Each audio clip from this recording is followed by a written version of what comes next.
Hello everybody, it's been a very long time since I put anything up on the channel. Had a busy year through 2022. Both my kids got married and some other stuff going on. But anyway, I thought I'd put a video up just going through the various kits and other parts casters, etc. that I've put together over the years before I do anything else on the channel. And I'm going to go start with the very first sort of parts caster I ever had put together, and that's this. So what's this? So this was built in 1981 and was built between me and my late father, and I suppose this is where I got the bug from. I don't really know. I think some of it was Brian May, but anyway, I wanted to have a Strat with humbuckers on. The real truth is I wanted a humbucker guitar, and I only had a Strat copy at the time, and so I thought that the easiest way, the cheapest way, wrong, on both counts, would be to buy some bits and put something together. And this is what happened. So what have we got here? We've got an ash body, a single piece ash body. I got this from I can't remember now. Anyway, I got this as a single piece ash body. I chiselled out very badly for the controls. As you can see, I decided that I wanted 2 volumes, 2 tones, so I just chiselled out the bit between the original route for the jack socket. Made my own scratch plate. It's got a Mighty Mite bridge on it.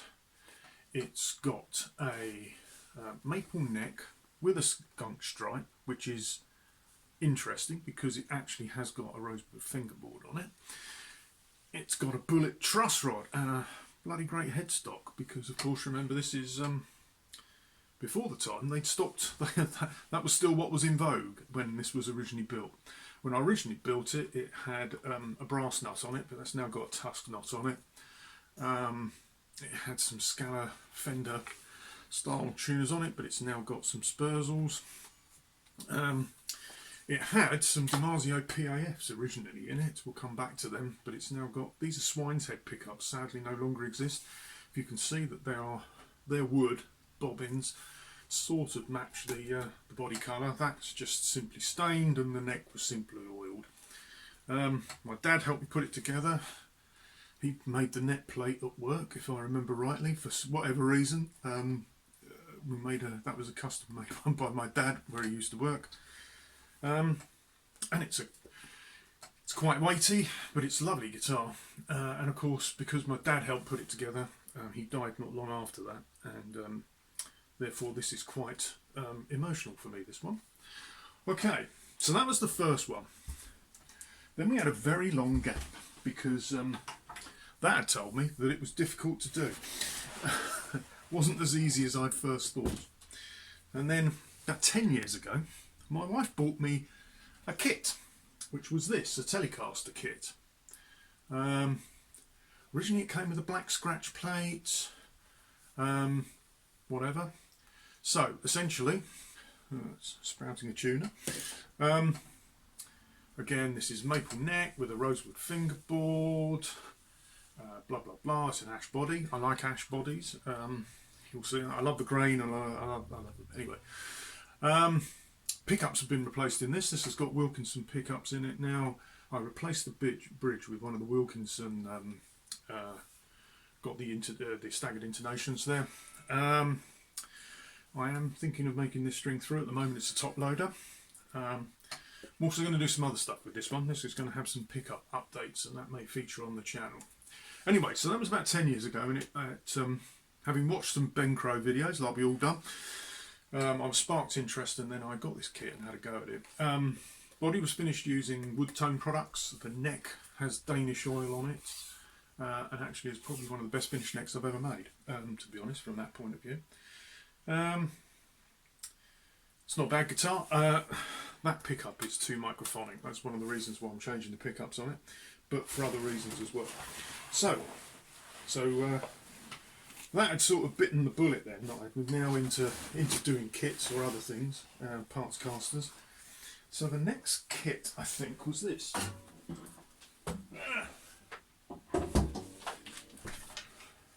It's a Strat washout. It's a 12-string Strat.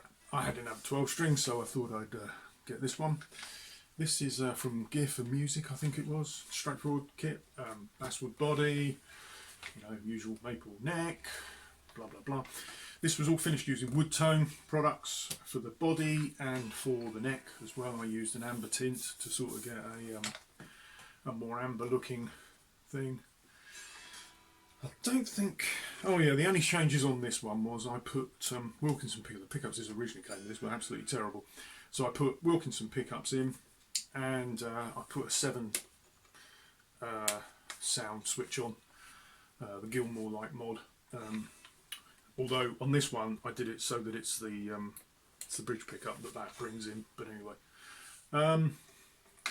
this is alright. It fulfills my thing of giving me a 12 string. So that was the next one. What came after that?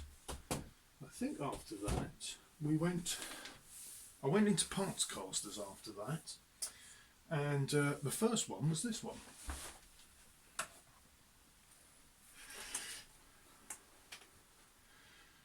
The thin line telly. Again, I think Gear for Music. Actually, I think both the neck and the body for this one were Gear for Music. Pretty sure that they were. Maple neck on this, although it's not a solid one. It's a what do you call it? A fretboard over traditional solution. What's this one got on it? Not very much. There's nothing fantastic about it. It's just a straightforward normal sort of bridge I bought for it. Finished with this with Crimson products, Crimson Stain and Finish. Oh yeah, I did tried to do the smoothing of the heel thing first time. It's got Vanson locking tuners on it. Really like them. We've used them on several instruments since then. Pickups. This has got 2 DiMarzio PAFs in, which were originally on that original Strat that I showed you, and they were lying around. They're 1981 PAFs. I remember buying them. Therefore, they're vintage and worth a bit, I suppose, to somebody. And I thought, that's a bit silly. I should be using them for something. Saw this body, and that was what led to that. That's the only semi-acoustic I own, if I'm honest.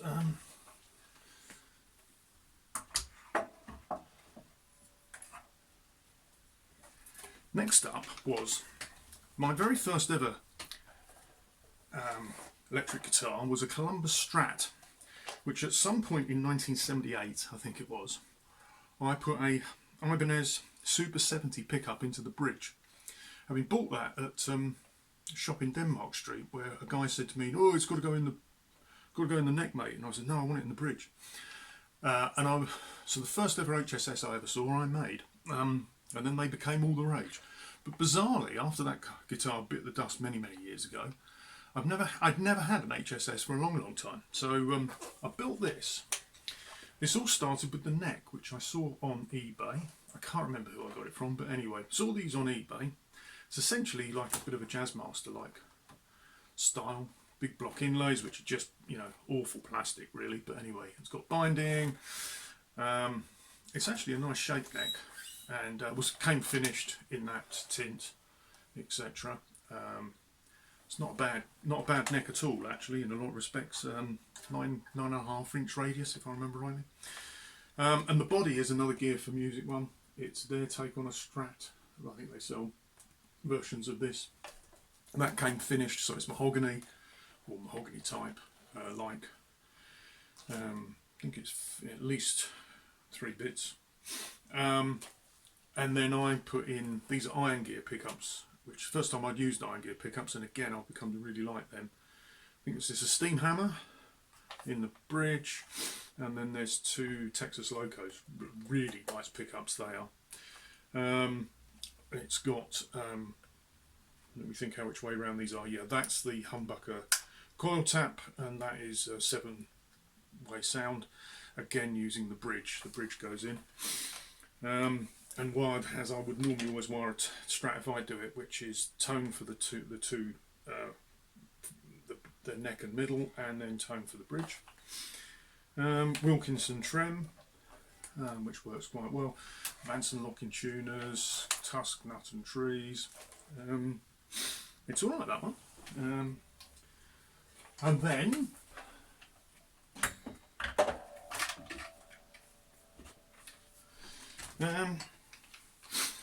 another Gear for Music product, this one, in terms of the body.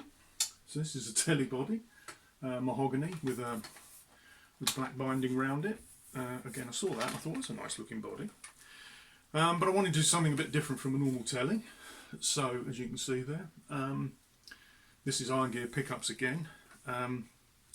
Rolling mill overwound, I think, and the Platinum 90, their P90 version. Straightforward three-way switch. There's a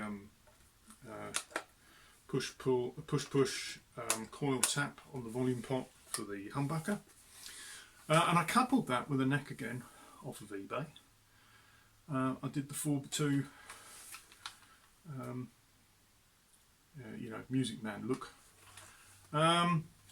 This is alright, although I am thinking of refreshing it, just purely because the frets were quite low on it, and then I dressed them, levelled them, made them even lower, and I just would like something with a little bit more depth on the frets for me. For somebody else, they would love this, you know, that would be the feel for them. But it's a nice guitar. I've used it a couple of times to record some bits and pieces. String through on that one. And again, I did the more like an elite heel here, where I actually carved around there and a bit on the neck to get that. That's okay.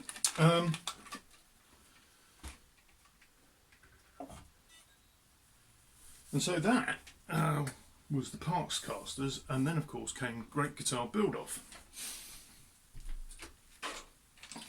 So if any of you have seen Great Guitar Build-Off 2020, my entry, it's this. So this was the first time I got close to a scratch build. I entered in the kit build, and the reason for that was I bought this neck as a blank, but it was shaped in terms of its dimensions and the heel. There was no carve on it, and the headshot stock wasn't shaped, but essentially from the nut to the end of the body was done. Had to put the fretboard on it, had to put the truss rod in, put the fretboard on it, and then cut the fretboard to width. But anyway, body is a 3-piece. There's a tiny little bit down here just because of the shape that I was copying. I wanted centre join. But if you notice, this is an asymmetric shape, and that just comes down a bit. So a bit that was on here was put onto there. Ash body again. And then if any of you go and watch that, you'll know why I've used ferrules there and everything. But anyway, it's a chunky neck, to be fair. Manson locking tuners, Iron Gear pickups again. The rolling mill pair with the overwound in the bridge again. This is actually coil tap, but it's a variable coil tap, so it takes it off. So not a switch, and then just straightforward volume and tone. Hip shot type bridge. I still play this guitar a lot. You know, it's normally the one I reach for if I want humbucker sounds at the moment, even though I've got Gibsons and PRSs lying around here. It's mine, I made it, and I love it, despite its faults. But anyway. So that was the closest I've come to a full scratch build. I still don't really class myself as a full scratch builder because I did cheat and at least buy something of the neck pre-machined. And that brings us to the most up-to-date build, which is another partscaster, my Ultimate HSS, which again is on the YouTube channel if you go and look. So this is a mahogany body, I think Uruguayan mahogany, which is some form of sustainable mahogany that's being farmed. Again, Iron Gear pickups.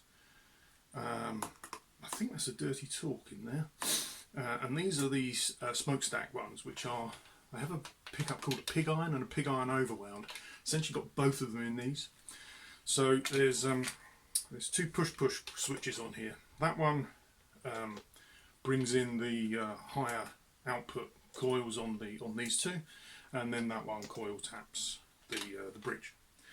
5-position switch, usual, blah blah blah. Wilkinson trim. So the neck from this I bought from Allegory. It's a roasted maple 22 fret. Really good neck. Recommend them. Vanson locking tuners, again, it's common for me to use them. I like them. They're value, but they do a very good job. You know, tuners are something that don't really change the tone of anything. As long as they work, they work. Tusk trees. This was finished. The neck is finished with Gibson with Crimson product, the oil, and the body I did with Northwest Guitars. I think it's Northwest Guitars, yes. Their sprays. First time I've go at spray colour, it's not good. You can see streaks and all that all over it. However, I did it. It's okay. I quite like it. I did try to do a fancy nail heel joint with that, just for the sake of it. To be honest, the drill. This was already pre-drilled, so those three were set by the pre-drilling of the original body, and then I just took this bit down and drilled in another one there. I shaped the neck a little bit before finishing to help the transition. It's not a great deal, but it makes a bit of a difference to me. I can understand why they do it on the Fender Elite models.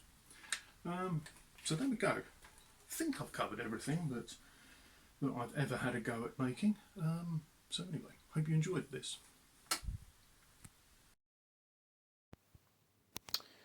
Quick end note, there is one other guitar that I haven't mentioned. I did another kit build of a Telecaster. It looks very like this, only that it's got a 22 fret maple neck fitted to it. But that's with my son at the moment. So there's one other that I've not included in this video. Well, thanks very much for watching. Hope you enjoyed that quick go through some of my parts casters, etc. As you can see, some of them in the background here. I do try to attempt that there will be some more guitar related content on the channel this year. For one thing, with the Telecaster that I was just showing you, I do intend, I bought some pickups for that, so I'll do a series on that hopefully. I'm also possibly going to do GBO for this year. Got a couple of ideas of what I might do for that, probably in the kit section, but anyway, we'll see. Please do come back, any comments, etc. Always glad to hear from you guys. Thanks very much.